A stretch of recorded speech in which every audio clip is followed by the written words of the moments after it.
ሰላም እንዴት ናችሁ? ዛሬ ደግሞ ስለ ፍቅር ላነሳ ወድጃለሁ።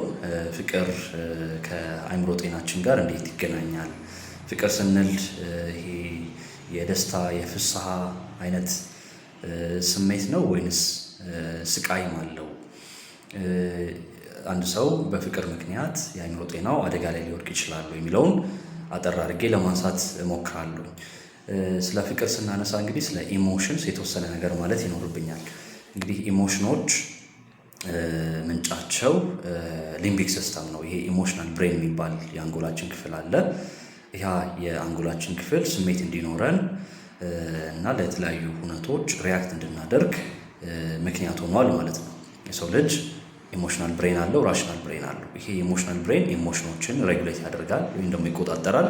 ራሽናል ብሬናችን ደግሞ ራሽናል ቲንኪንጋችን ወይም ደግሞ ነገሮችን ግራ ቀኝ የማመዛዘን ብቃታችንን ይቆጣጠራል ማለት ነው።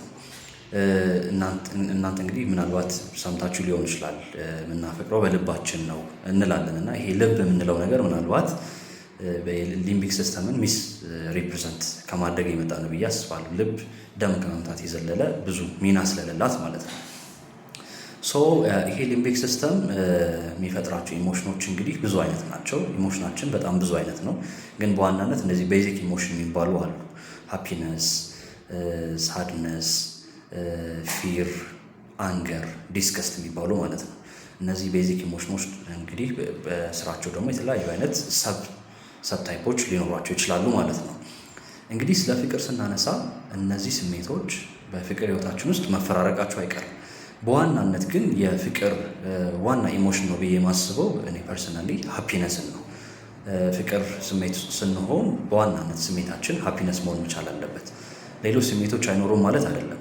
ያው እንግዲህ የምንኖርበት ዓለም ውስጥ የተለያዩ አይነት ኢንተራክሽኖች ስለሚኖሩ እነዛ ስሜቶች መፈራረቃቸው አይቀርም።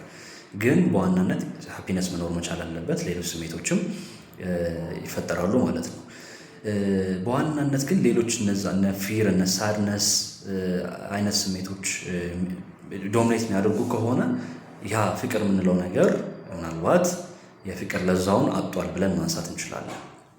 በነገራችን ላይ ከምንወዳት ወይም ደግሞ ከምናፈቅራት ሴት ጋር ስንሆን የሚመነጨው የሆርሞናችን ኦክሲቶሲን ይባላል። በተጨማሪም እና ዶፓሚን እና ሌሎች ሆርሞኖችም ይመነጫሉ። ኦክሲቶሲን ላቭ ሆርሞን ነው የሚባለው፣ የፍቅር ሆርሞን ነው የሚባለው። በዛ ምክንያት ነው ሰውነታችን ሪላክስድ የሚሆነው፣ ደስተኞች የምንሆነው፣ አፌክሽኔት የምንሆነው ማለት ነው። ሳድ ስንሆን ግን የፋይት ኦር ፍላይት ሪስፖንስ ላይ ስለምንሆን ይህን የኦክሲቶሲን ኢፌክት አናገኘውም ማለት ነው። ሌላው ሲግመንድ ፍሮይድ ያነሳውን ሀሳብ እዚህ ጋር ማንሳት ይኖርብኛል።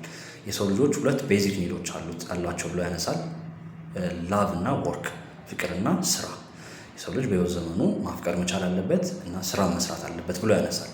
እኔም ይህን ሀሳብ ሼር አድርጋለሁኝ።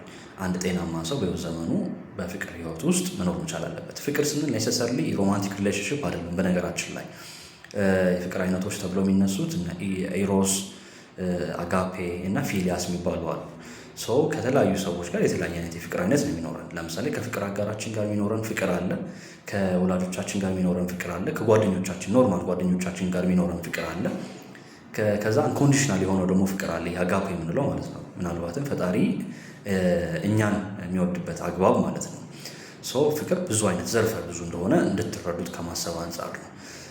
እንግዲህ እንደ መውጫ አንድ የዘፈን ስንኝ ላነሳላችሁ ፈለግኩ። ቴዎድሮስ ታደሰና ሂሩት በቀለ እየተቀባበሉ የሚዘፍኑት ዘፈን አለና ቴዎድሮስ ታደሰ ምን ይላል? የወደደ አበደ ሲባል የሰማሁት በአንቺ ነው ዘንድሮ ደርሶብኝ ያየሁት ይላታል።